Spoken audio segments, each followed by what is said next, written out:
جو اٹھتا ہے اور جو نہیں اٹھتا نماز کے لیے۔ صحیح بخاری میں ہے، صحیح مسلم میں ہے۔ سیدنا ابو ہریرہ رضی اللہ تعالیٰ عنہ فرماتے ہیں نبی مکرم صلی اللہ علیہ وسلم نے فرمایا کہ جب آدمی کوئی بھی شخص رات کو اپنے بستر پہ جاتا ہے سونے کے لیے، نیند آ جاتی ہے، اس کی آنکھ بند ہو جاتی ہے، تو شیطان بھی اس کے پاس آ جاتا ہے۔ شیطان آ کر اس کے دماغ پر، اس کے سر پہ 3 گریں لگا دیتا ہے، باندھ دیتا ہے دماغ کو۔ 3 گریں لگا کر دماغ کو اس نے جکڑ دیا، باندھ دیا، اور ہر گرہ لگاتے ہوئے وہ یہی تھپکیاں دے دے کر کہتا ہے کہ سویا رہے، ابھی بڑی لمبی رات ہے۔ جیسے جیسے فجر کی نماز کا ٹائم قریب ہوتا ہے وہ بھی اپنی محنت کو بڑھا دیتا ہے اور زیادہ اس کو نیند غالب کر دیتا ہے آدمی پر، بندہ سویا رہتا ہے۔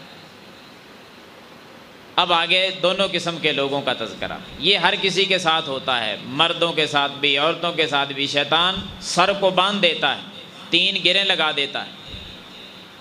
اب آگے فرق نظر آئے گا کہ جب صبح کا ٹائم ہوا، اس شخص نے ہمت کی، آنکھ کھلی، بیدار ہوا، سب سے پہلا کام کہ اس نے اٹھنے کی دعا پڑھی، اللہ کا ذکر کیا، بیدار ہونے کی دعائیں اس نے یاد کی ہوئی ہیں، کوئی ایک دعا پڑھ لیتا ہے، الحمدللہ الذی احیانا بعد ما اماتنا والیہ النشور، یا دیگر دعائیں قرآن مجید کی جو آیات ہیں، کچھ پڑھ لیتا ہے، اللہ کا ذکر اس نے کر لیا۔ ایک کام اس نے کیا، ادھر سے شیطان کا زور بھی ختم ہونا شروع ہو گیا۔ 3 گریں لگا کر وہ بیٹھا تھا، اللہ کی رحمت سے ایک گرہ اس کی کھل جاتی ہے صرف دعا پڑھنے سے۔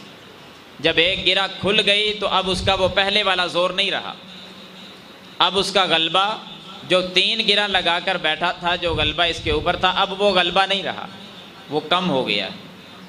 تو پھر آدمی مزید ہمت کرتا ہے، اٹھ کر وضو کر لیتا ہے۔ جب وضو کرتا ہے تو شیطان کی لگائی ہوئی 3 گروں میں سے ایک اور گرہ کھل جاتی ہے۔ کتنی کھل گئی ہیں؟ 2، ایک باقی ہے۔ فرمایا جب یہ جا کر نماز پڑھ لیتا ہے تو تیسری گرہ بھی کھل جاتی۔ 3 گریں لگائی تھی، 3 کی 3 کھل گئی۔ دعا پڑھنے سے، وضو کرنے سے، نماز پڑھنے سے دماغ جو جکڑا گیا تھا، شیطان غالب آ چکا تھا، سر کو اس نے باندھ دیا تھا، اب وہ کھل گیا ہے۔ مزید کیا ہوگا؟ آپ صلی اللہ علیہ وسلم نے فرمایا کہ جب آدمی نماز پڑھ لیتا ہے، شیطان کی گریں بھی کھل گئیں، اس کا ذہن جو ہے وہ فریش ہو جاتا ہے، دل اس کا پاک ہو جاتا ہے، جسم میں تازگی آتی ہے، یعنی یہ بندہ جس کام کی طرف یہ نکلے گا اللہ تعالیٰ اس کو کامیابی عطا فرمائے گا۔ جسم میں تازگی ہے، دل کے اندر پاکیزگی ہے، ذہن اس کا بالکل پاک صاف ہو چکا ہے، کیونکہ شیطانی غلبہ ختم ہو چکا ہے نماز کی وجہ سے۔ بنیاد